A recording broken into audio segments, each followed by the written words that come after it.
Olá, meu nome é Salomão, sou aluno de teologia do Polo de Sarandi e nessa noite vamos falar sobre a temática, a história sagrada do Templo de Jerusalém. Durante o reinado do rei Nero, mesmo com toda a perseguição que havia aos judeus, a mensagem de Cristo se espalhava e aquilo era de se admirar por parte de todos os que conheciam o cristianismo e a maneira como era divulgado e também como ele era perseguido.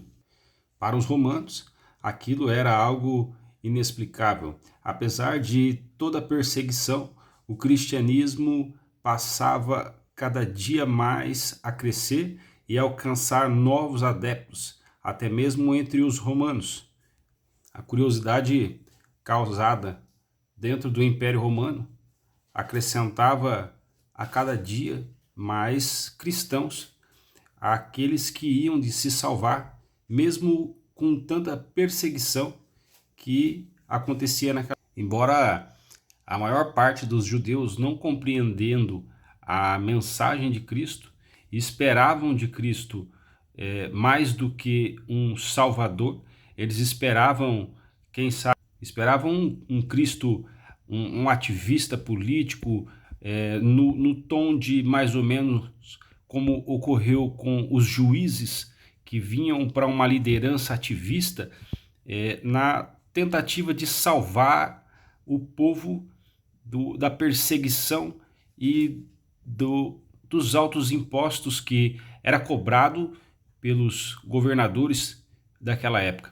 Eles esperavam ali, quem sabe, falando dentro da linguagem do nosso tempo, um ativista estilo Marighella ou alguém que fizesse algo do tipo que pudesse frear a busca que havia, aliás, a perseguição que havia, frear essa perseguição que havia contra o judeu.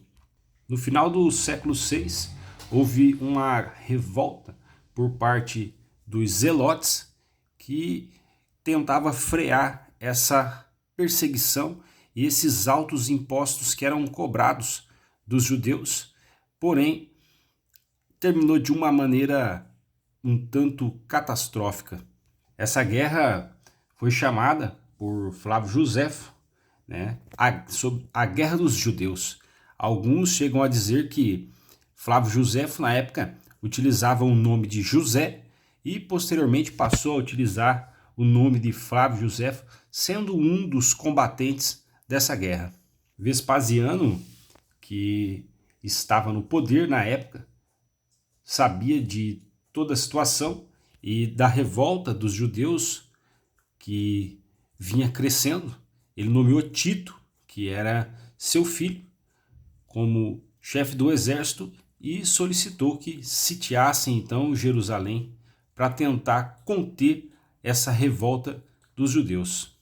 Como todos nós sabemos, o templo acabou sendo atacado pelo general Tito e sendo destruído no ano 70 depois de Cristo. Segundo alguns historiadores, Tito atacou o ponto mais fraco da fortificação em Jerusalém, que era a terceira muralha a oeste da cidade. A cidade foi então saqueada e o templo destruído. Para os romanos, o templo não significava nada, sim para os judeus.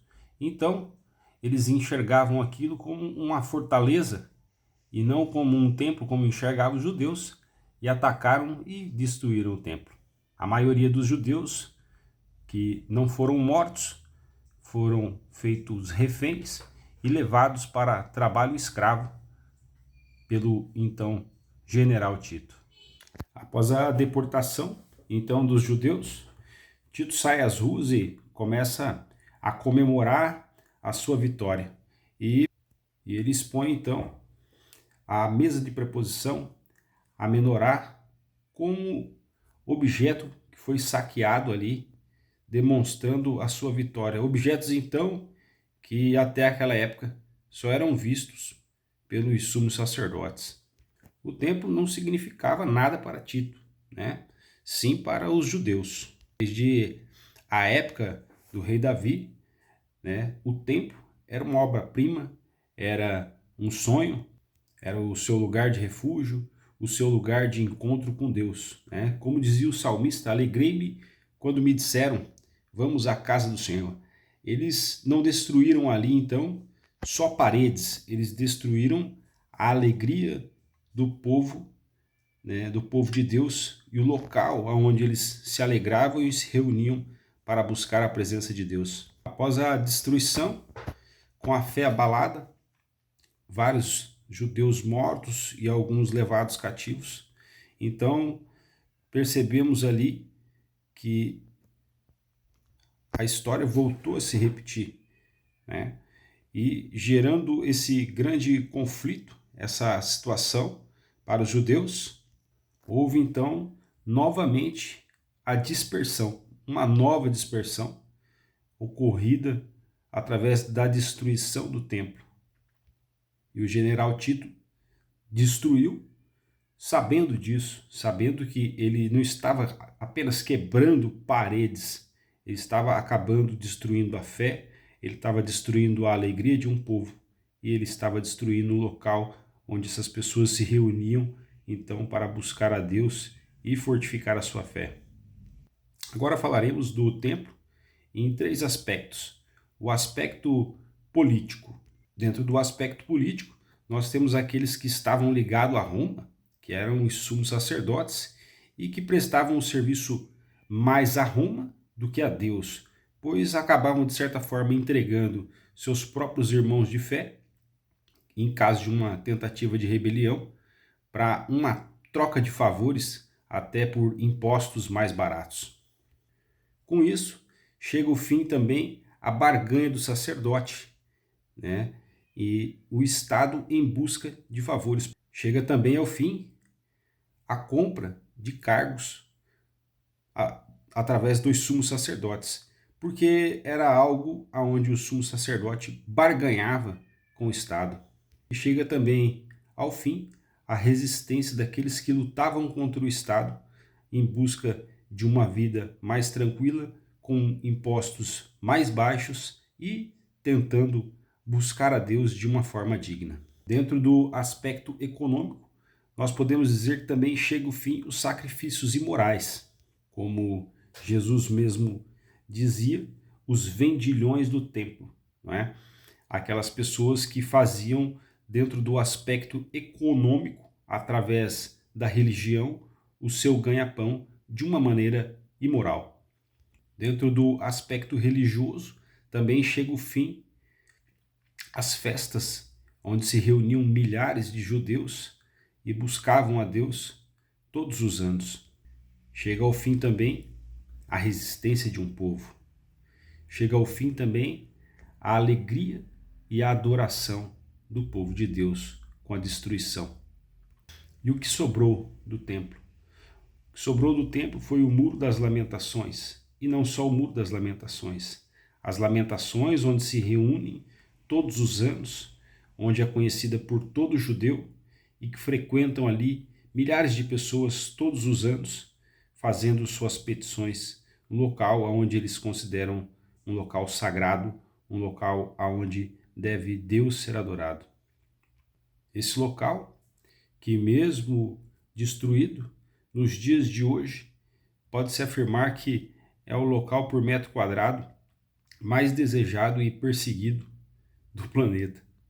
Para o judeu, esse é o local sagrado e destinado por Deus como um local de adoração.